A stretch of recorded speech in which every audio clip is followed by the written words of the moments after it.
Si la Japanimation est autant populaire aujourd'hui, c'est grâce à de grands réalisateurs comme Miyazaki, Shinichiro Watanabe, Katsuhiro Otomo ou Noboru Ishiguro et j'en passe, dont les œuvres ont su marquer des générations, traverser les époques et ont encore une influence énorme de nos jours. Satoshi Kon fait partie de ces réalisateurs qui ont marqué durablement la Japanimation, et ça en ayant réalisé seulement 4 films et un animé. Et dans cette vidéo, c'est de cet animé Paranoia Agent dont je vais parler. Mais ça normalement vous l'avez compris en ayant vu le titre et la miniature de la vidéo, ou alors si vous n'avez pas compris c'est que vous êtes vraiment complètement débile. Après j'ai envie de dire qu'on a le public qu'on mérite.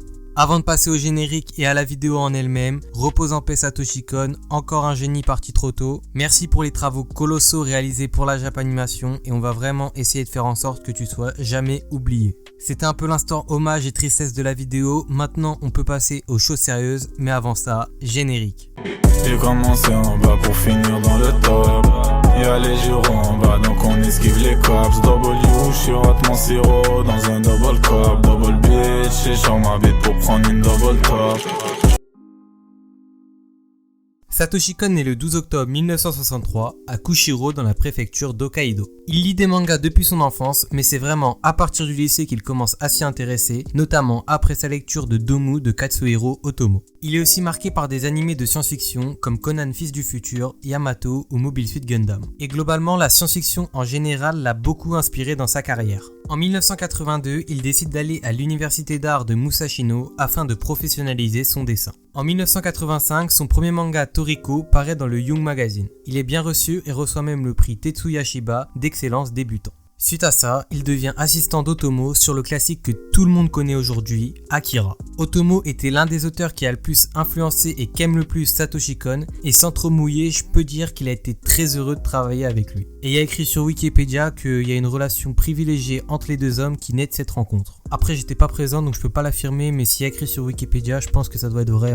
En 1991, son premier manga Kaikizen, Le Pacte de la mer en français, est publié. Kaikizen traite de l'urbanisation des côtes japonaises et de toute la destruction environnementale que cela engendre et le met en parallèle avec le non-respect des traditions et des divinités shintoïstes dans la société japonaise moderne. C'est un assez bon manga même si le propos est assez naïf et manichéen, c'est vraiment les méchants promoteurs contre les gentils enfants locaux qui veulent protéger l'environnement. Mais ça vaut quand même le coup de le lire et c'est publié en France chez Kana, donc si ça vous intéresse, foncez l'acheter. Il commence à acquérir une petite renommée dans le monde du manga et du coup il en sortira 3 autres, World Appartement Horror, Séraphine et Opus. Mais là on est plutôt sur des semi-échecs, Séraphine et Opus s'arrêtent prématurément pour diverses raisons et du coup ça le pousse à réfléchir et il commence vraiment à s'intéresser à l'animation et à se dire qu'il veut travailler dans ce milieu. Et enfin en 2011, un an après sa mort, sortira son ultime œuvre, Fossile de rêve, un recueil d'histoires courtes dans lequel on retrouve notamment son tout premier manga, Toriko. Comme vous avez pu le comprendre, suite à ces échecs répétitifs, Satoshi Kon il en a un peu marre de faire des mangas, il commence à s'intéresser à l'animation et encore une fois, Otomo a un rôle décisif là-dedans. Déjà, c'est lui qui fait découvrir à Satoshi Kon les métiers d'animation, donc ça peut paraître logique, mais si tu connais pas les métiers de l'animation, tu peux pas travailler dans l'animation. Mais surtout, Otomo scénarise le film Rujin Z qui sort en 1991, film sur lequel Satoshi Kon travaille à la conception des décors, ce qui sera sa toute première expérience dans le monde de l'animation. Cette première expérience sera concluante et suite à ça, Satoshi Kon travaillera sur d'autres films, notamment sur l'excellent Memories qui sort en 1995, sur lequel il s'occupe du scénario, des décors et des layouts sur le segment Magnetic Rose. À ce moment-là, il a vraiment acquis de l'expérience dans l'animation, il commence à en avoir un peu marre de travailler pour les autres, il pense à réaliser ses propres films pour imposer ses idées et contrôler la création du film de A à Z. Et c'est ce qui va arriver puisqu'en 1997 sort son premier film en tant que réalisateur, le désormais classique incontournable de l'animation, Perfect Blue.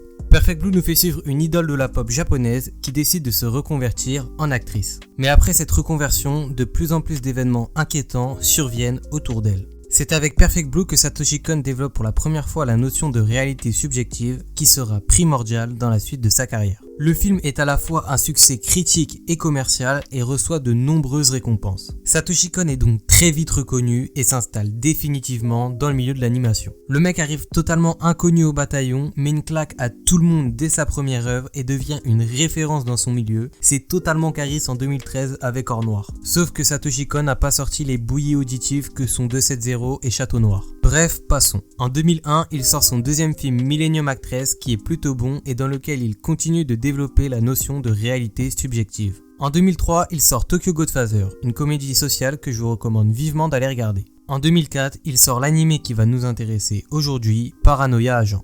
Enfin, en 2006 sort son dernier film Paprika, que certains considèrent comme étant son meilleur. Une nouvelle fois, il développe la notion de réalité subjective en brisant les frontières entre le monde réel et celui des rêves. Tous les films de Satoshi Kon sont des succès critiques et commerciaux et il va recevoir de nombreuses récompenses tout au long de sa carrière. C'est l'un des réalisateurs les plus marquants et influençants de sa génération et il devient une véritable référence dans l'animation.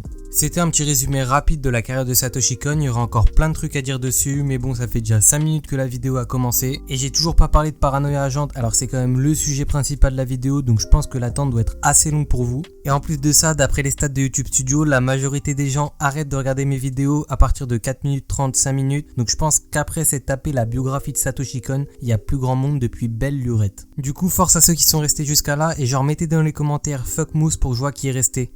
Et maintenant, je vais enfin parler de Paranoia Agent.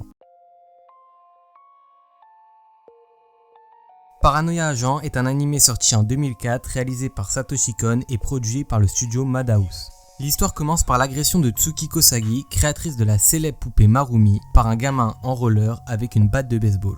Cette agression est la première d'une longue série qui va faire de nombreuses victimes. Une enquête de police va donc être lancée afin de savoir qui est ce mystérieux gamin à la batte et pour quelles raisons il agresse les gens. On va donc suivre cette enquête à la recherche de la vérité sur le gamin à la batte. Paranoia Agent, c'est un animé qui est haletant et angoissant et qui à partir d'une situation simple et presque banale va nous entraîner dans une folie collective et nous amener à douter de ce qui est réel et ce qui ne l'est pas. Du coup aujourd'hui on va voir comment à partir d'une situation qui comme je disais à 2 secondes était simple et presque banale, Satoshi Kon arrive à nous plonger dans une espèce de folie paranoïaque. Déjà l'anime a lieu dans un cadre réaliste. L'action se déroule dans une ville que tout le monde connaît, Tokyo, et qui en soi ressemble à peu près toutes les grandes métropoles autour du monde. On a affaire à des personnages qui sont en apparence plutôt banals et qui pourraient très bien exister dans le monde réel. Et l'anime pointe du doigt des problèmes qui secouent la société japonaise comme le harcèlement scolaire ou la pression au travail. Et petite parenthèse, c'est quand même assez marrant qu'un animé de Satoshi Kon dénonce la pression qui était mise au travail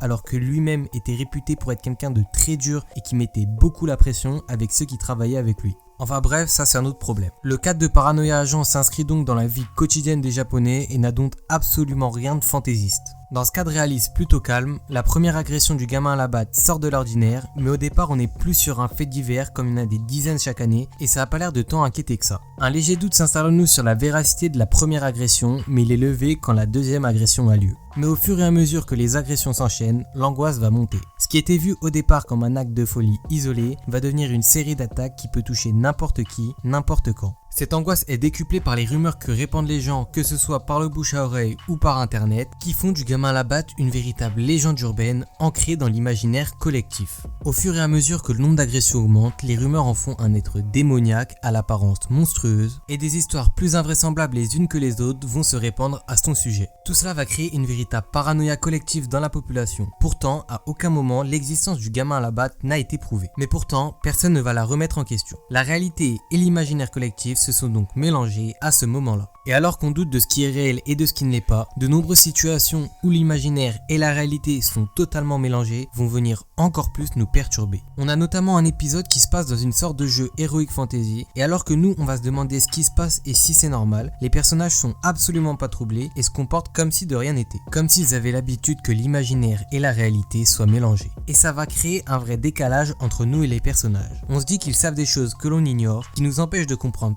totalement comment fonctionne le monde dans lequel ils évoluent. Tout cela ne va faire qu'augmenter nos doutes, doutes qui sont encore plus accentués par le mystère qui se dégage de l'anime. On fait face à des situations qui nous dépassent complètement et que l'on ne comprend pas. On a affaire à des personnages énigmatiques sur lesquels on ne sait pas grand chose et dont les actes sont assez déconcertants. En plus de ça, il y a un lien mystérieux qui relie tous les personnages et tous les événements au fur et à mesure que l'histoire avance. Et encore une fois, ce lien nous donne l'impression que quelque chose nous échappe. Enfin, un sentiment de malaise se dégage de l'anime. On fait face à des situations et des personnages tous plus dérangeants les uns que les autres et on a vraiment l'impression d'avoir mis les pieds dans un hôpital psychiatrique à ciel ouvert. De plus, Paranoia Agent développe ce que j'appelle la dualité schizophrène. Alors dit comme ça a pas beaucoup de sens et ça fait un peu branlette intellectuelle, mais je vais vous donner des exemples concrets qui ont lieu dans l'anime et je pense que ça va vous paraître tout de suite plus clair. La première dualité schizophrène qu'on a, c'est entre le jour et la nuit. Déjà, on a des personnages qui changent totalement de personnalité une fois la nuit tombée. Ces changements de personnalité sont vraiment radicaux et à côté Dr Jekyll et Mr Hyde, c'est vraiment pas grand chose. Mais surtout, on a un contraste saisissant entre les journées qui sont calmes et où rien d'inquiétant ne se passe et les nuits qui sont toujours agitées et teintées de violence. Par exemple, quasiment toutes les agressions du gamin à la batte ont lieu uniquement la nuit. On a vraiment l'impression que la noirceur nocturne permet aux hommes de révéler leurs vices et de céder à leurs pulsions, ce qu'ils doivent cacher sous la lumière du soleil.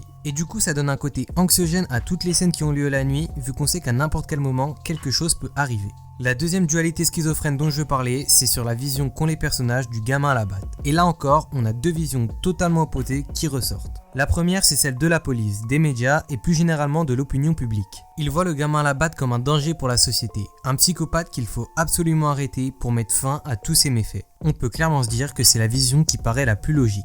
La deuxième vision, la plus intéressante, c'est celle des victimes du gamin à la batte. Alors à aucun moment elles le disent clairement, mais elles sont toutes reconnaissantes envers le gamin à la batte et c'est absolument pas dû à une sorte de syndrome de Stockholm. Pour elles, le gamin à la batte est un sauveur, qui en les attaquant, les a délivrés de tous leurs problèmes psychologiques, leurs angoisses et leurs peurs. Après avoir été attaquées, elles sont plus détendues et sereines, comme si on les avait libérées de tout le négatif qu'il y avait en elles. Cette apparente sérénité chez les victimes dénote clairement avec l'angoisse et la paranoïa collective qui s'emparent du reste de la population. Et le fait que le gamin à la batte ne s'attaque qu'à des personnes qui ont le moral au plus bas va nous amener à parler du grand thème de l'anime. Si vous voulez essayer de le découvrir par vous-même, skippez cette partie. Le grand thème qui est donc le suicide. Lorsque l'anime sort, le taux de suicide au Japon est au plus haut et touche toutes les classes sociales et toutes les catégories d'âge. Le gamin à la batte est une sorte d'alternative et de dernier espoir avant le suicide. Il attaque des personnes qui sont tellement au plus bas moralement et harcelées de problèmes qu'elles pourraient passer à l'acte et sauter la vie. Son coup de batte est une sorte de remède psychologique radical contre les pensées suicidaires. Il permet à ses victimes de repartir de zéro et de pouvoir aller de l'avant. Dans cette société japonaise gangrénée par de nombreux fléaux sociaux et où le suicide est chose courante, il est l'ultime remède avant la mort. En s'attaquant à des personnes de classes d'âge et de catégories sociales totalement différentes, il montre que le suicide peut toucher n'importe qui et n'est pas un problème bénin qui ne touche qu'une infime partie de la population. Enfin, il fait office d'électrochoc dans une société japonaise qui préfère fermer les yeux sur les problèmes qui la gangrènent.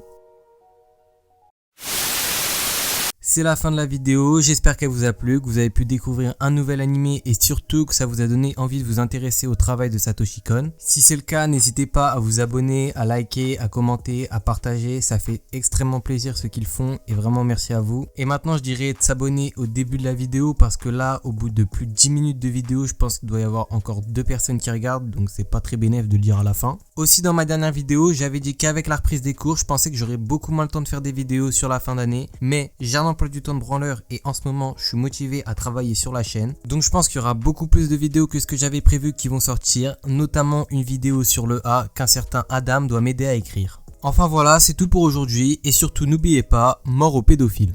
Vous abonnez à moi, tu likes, sinon je te baisse ta mère. Donc maintenant quand je vais poster, vous likez, sinon je vous baisse vos mères. Et maintenant, vous partagez. Et ici ça marche en coup de pression ici. Tête de ma mère. Ici c'est le 9-3, Narvalo.